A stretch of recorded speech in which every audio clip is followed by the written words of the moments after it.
Hi everyone, we're back to read chapter 4 of the Caroline books this one's called Caroline's Battle, 1812, book 5 of the Caroline series. Chapter 4 is called The Battle. As Twilight's shadow stretched across the shipyard, Caroline and Mama got busy gathering wood. "We'll start the bonfire," Mama said, "and keep it blazing so that we can light torches quickly if we need to burn the yard." Caroline knew it wouldn't be hard to burn the shipyard to the ground. Almost everything, the workshops, the storage shed, and the gunboat itself, was made of wood. Piles of logs and sawn boards sat about too. Guarding against fire was an everyday habit for her family and the workers. Barrels full of water stood near the door to every workshop, with buckets ready to quickly douse an accidental blaze. Now, though, she needed to think about starting a fire. There were piles of wood shavings in the carpentry shops, Caroline said. "Those will catch fire easily." "Shall I gather some?" Mama nodded. "That will do nicely." Caroline ran to the nearest shop. The floor was littered with tiny curls of wood, left when the carpenters had carefully shaved pieces of wood to the exact shape they needed. Caroline quickly swept some shavings into a pile and filled a pail with the delicate bits. Back outside, Caroline scanned the yard. The main building stood near the road, an open area wide enough that the men could work with the huge trees they cut and dragged to the yard, stretched between the buildings and the half-built gunboat. Wooden support beams held the gunboat in place, pointed at the harbor so that it would be ready to slide into the water when it was finished. Small storage sheds squatted near the dock close by. Where should they build the fire? The rain would make tending it difficult. Caroline decided on an open-air shelter where the carpenters sometimes worked, near the main building. The roof, held up by 4 tall posts, would help keep the firewood dry. From that spot, it would be easy to set fire to the sheds and the main building. After that, she and Mama could quickly run across the yard and set the gunboats on fire. Caroline dumped the wood shavings in a pile beneath the shelter. Then she ran back to the shop and fetched an armful of bigger pieces of wood, stray chunks the men had tossed into one corner. She carried them to the cellar. Mama dragged over some boards. When Caroline and Mama had gathered this good supply of wood, they built the fire, arranging kindling around the pile of shavings. Mama lit the shavings. Caroline carefully blew on them until the flames grew tall enough to catch the kindling. Soon the fire was snapping and crackling, bright against the deepening shadows. "Well done," Mama said. Caroline sat back on her heels and looked toward the Navy shipyard. She could see a bonfire burning there too. Its flickering glow was comforting, in a way. It reminded her that at least a few Navy men were standing guard nearby. Caroline just hoped that the bonfires would not have to be used for anything more than keeping them warm at night. "What else?" she asked Mama. "Let's gather more wood shavings and scatter them about the workshops, the office, and the sheds," Mama said. If we do have to burn the yard, we'll want everything to catch fire quickly." Caroline clenched her teeth as she walked through the familiar rooms, helping to prepare them for destruction. "This feels like a bad dream," she thought. If only she could wake up and snuggle with her cat, Inkpot, and tell him all about the nightmare she had of burning abbots. Finally, only the torches were left to prepare. Full darkness had settled over Sackett's Harbor. Mama lit 2 lanterns and handed one to Caroline. "I'll find 2 stout sticks," Mama said. "Would you fetch some cloth, some twine, and that extra lamp oil?"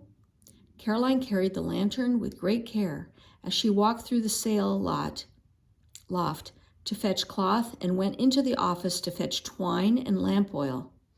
With wood shavings scattered about everywhere, she knew that if she stumbled and dropped the lantern, she might start a fire by accident. She joined Mama at the bonfire. Mama handed her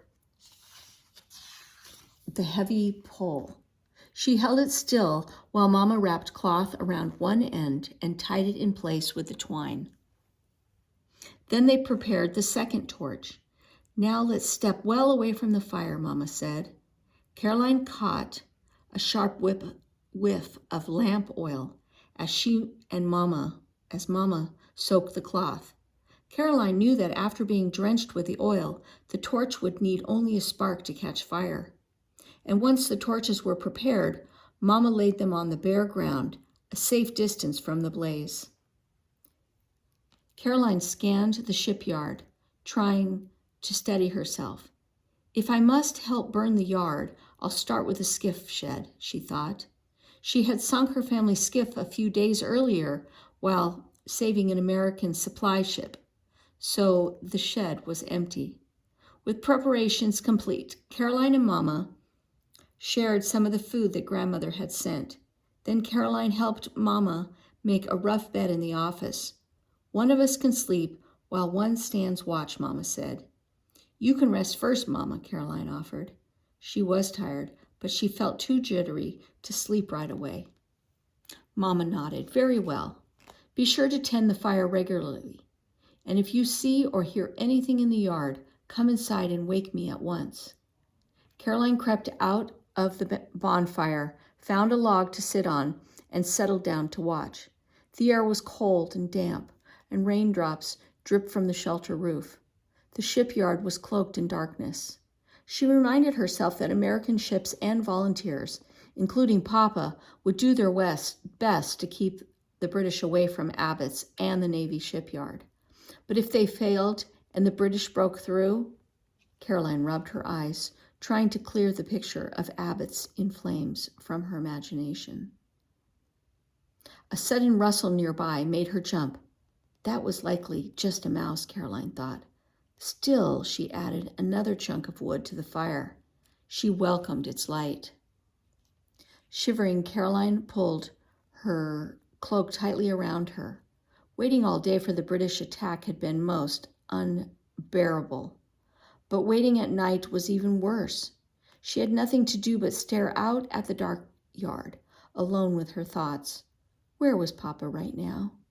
Was he trying to sleep in the cold ground, or perhaps trying to watch as she was? Did he have any notion that this precious shipyard might be destroyed by the time the battle ended? Caroline tried to rub away the goosebumps on her arms. It was going to be a long night. Caroline kept watch until she felt ready to sleep. Then she went inside, woke Mama, and curled up on the blanket. She felt as if she'd barely drifted off to sleep when Mama touched her shoulder.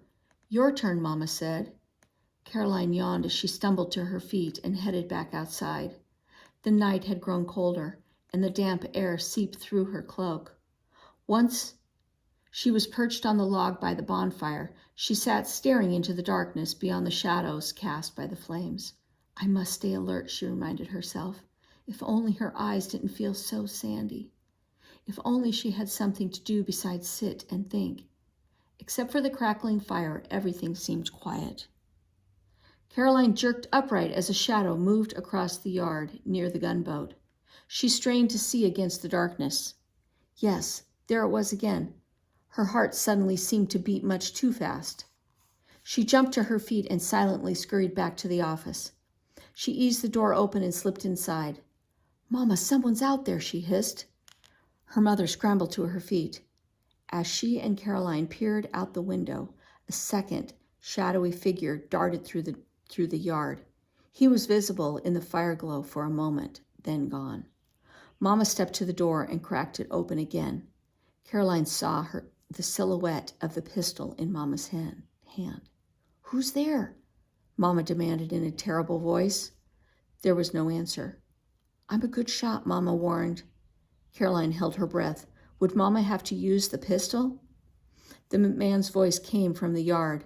We mean no harm. Be on your way, Mama ordered. The same voice spoke. We're just two sailors looking for a dry spot to sleep. Mama raised her hand and fired at the sky. Caroline jumped. "You won't find your rest here tonight," Mama told the men. "Be on your way. Next time, I won't aim for the clouds." Through the window, Caroline saw two shadows dart back through the yard, heading toward the road. Mama waited for several more moments before closing the door again. "They've gone," she reported. She leaned against the closed door. Caroline's heartbeat began to slow. "Why did you scare those men away?" she asked. "It's a cold, wet night. And if all they wanted was shelter..." "If those men are American soldiers, they belong with their comrades," Mama said. "But what if they were thieves or British spies? I'll have no strangers sneaking through our shipyard in the darkness." Mama's right, Caroline thought. She took a deep breath and blew it out slowly. "It's a good thing Grandmother packed that pistol." Mama reached out and squeezed Caroline's hand. "And a good thing you were willing to bring it." Boom! Boom, boom! Caroline jerked up from her blanket on the floor. Mama had taken the last watch, and now dawn was just beginning to lighten the day. Boom! Boom, boom! "Oh," Caroline gasped. Cannons were firing steadily, close enough and loud enough to make her rib cage quiver. The British must have landed. She pulled on her shoes and raced outside. The rain had stopped. Mama stood by the bonfire, arms crossed, listening. "Are we under attack?" Caroline cried. She lifted her face toward the sky. Wind shoved at her hair. "The main British fleet must have landed very close to town," Mama said. Beneath the cannons, thunder, Caroline made out the rattle of muskets. "The American men, Papa, must be trying to fight off the British soldiers who'd landed." "I'm going up to the sail loft," Mama said. Caroline nodded. From the loft, it would be easier for Mama to see Navy Point, where, if needed, American men would send a signal to burn the shipyards. Mama put her hands on Caroline's shoulders, as she had done the day before. "Keep the bonfires burning. You may not be able to hear me call. So if I wave my arms at you, that will be your sign to light a torch and get to work." "Yes, ma'am," Caroline whispered, a shiver iced down her backbone, as if a bit of snow had slipped inside her collar. "And I'll run down and destroy the gunboat," Mama said. "I saved some lamp oil to pour on the boat so that it will burn quickly. You set fire to the buildings." Caroline took a deep breath. "I'll be ready. Remember, watch for my signal. God bless you, child. Stay safe." Mama kissed Caroline's forehead. Then she picked up her skirts and ran toward the sail loft. Caroline decided to stand near the street, halfway between the main building and the gunboat. From there, she could easily see the sail loft window and could quickly grab the torch. She'd also be able to hear news from anyone passing by. Once she was in place, though, it was hard to stand still. Her skin tingled. Her hands trembled. She felt sick in her stomach. This won't do, Caroline told herself sternly. It was too early to give up hope. Perhaps the American fighters would drive the enemy back before they came anywhere near the shipyard. Perhaps Mama would never have to give her the signal to burn Abbott's. Caroline sent a silent message to Papa and the rest of the American men too. "Hold strong. Don't let the British break through." Caroline left her post only to feed the bonfire from time to time. As the day lightened, the battle noise grew louder, and Caroline saw a haze of gray smoke drifting into the western sky. There was no signal from Mama, though. Keeping her eyes on Mama at the sail loft window, Caroline paced anxiously back and forth. A man on horseback galloped down the street toward the fighting, racing so fast that the animal's hooves sprayed mud behind them. Then several men in army uniform ran down the road in the opposite direction. Some carried guns, some did not. "Please, wait," Caroline called after them. "What's happening?" Two of the men kept running. The third paused. "God save us, girl. What are you doing here?" Caroline quickly glanced up at Mama in the window. No signal yet. "Tell me what's happening," she begged. A few more men ran past the yard. The soldier ran a hand over his grimy face. "We're in retreat." Caroline grabbed his sleeve.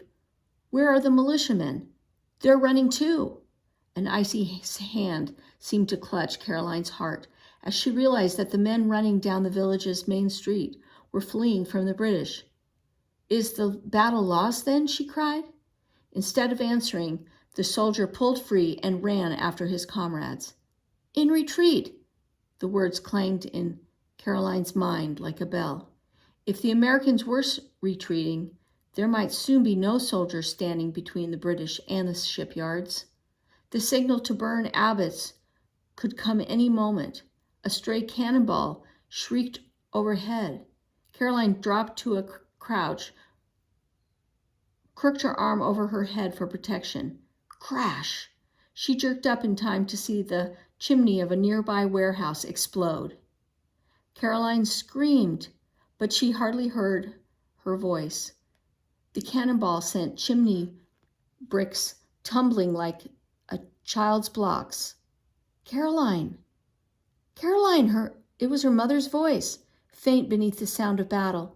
Caroline raised her head and saw Mama standing at the open window with one hand pressed against her scarf. Her heart.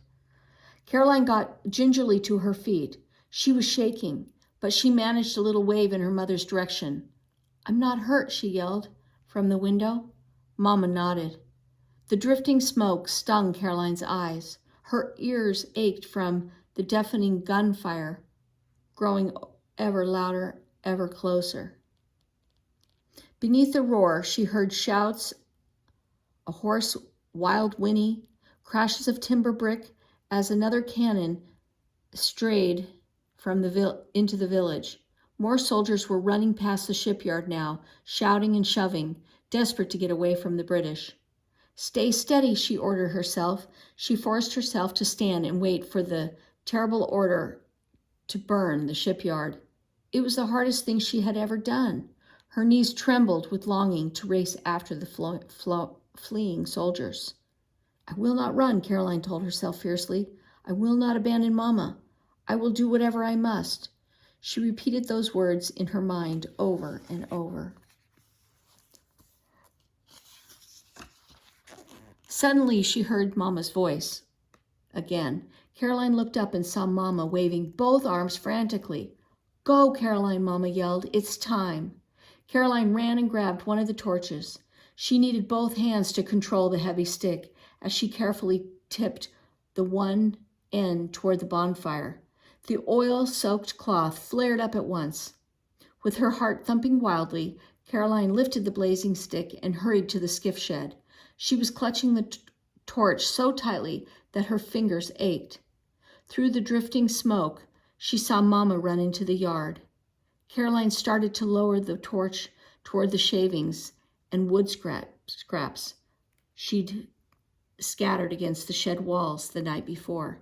Suddenly, she thought of the joy in Papa's face when he'd returned to the shipyard after his long months away.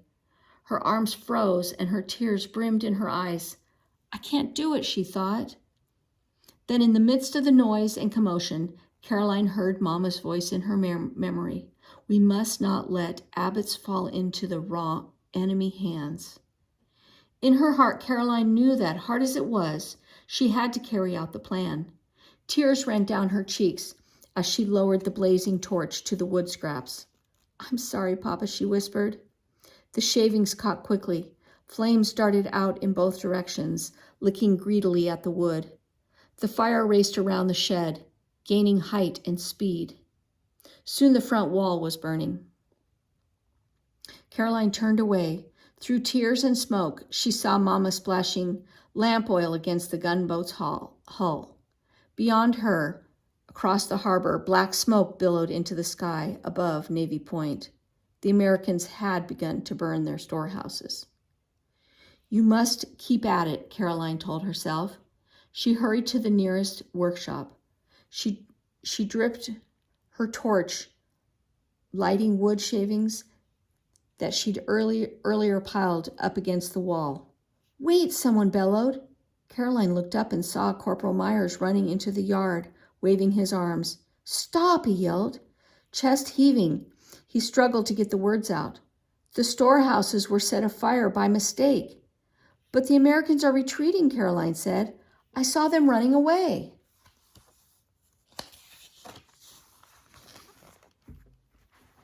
"A few stood firm," Corporal Myers told her, "and they saved the day." Caroline's heart took a hopeful leap. Corporal Meyer grinned. "Now it's the British who've turned tail. They're retreating back to Kingston." Caroline hurled her torch into the bonfire. She snatched her skirts high, away from the flames, already beginning to flicker against the walls of the workshop. Then she grabbed a wooden bucket, dunked it into the nearby barrel, and poured water onto the flames. Corporal Myers had to help. With a few more bucketfuls, the fire was out and the shop was safe. Gasping for breath, Caroline looked over the rest of the shipyard. The skiff's shed wall and roof were in flames, sending a plume of black smoke shipward. The shed stood apart from the other buildings, though, and Caroline didn't think the fire would spread. Mama stood like a statue by the gunboat, still holding her flaming torch. Caroline raced to join her. She could see the dark, damp splotches on the gunboat where Mama had splashed the lamp oil. "Heaven be praised," Mama whispered. "One more moment, and I would have." Her voice trailed away, as if she couldn't bear the thought, to put her thought into words. Caroline pulled the torch from her mother's hands, ran across the yard, and threw it onto the bonfire. As she rejoined her mother, she spread her arms wide and twirled in a circle. "The shipyard is safe," she said joyfully. "Oh, Mama, our shipyard is safe." Okay, and that is the end of chapter 4 of Caroline's book, Caroline's Battle. And next time, we will read chapter 5.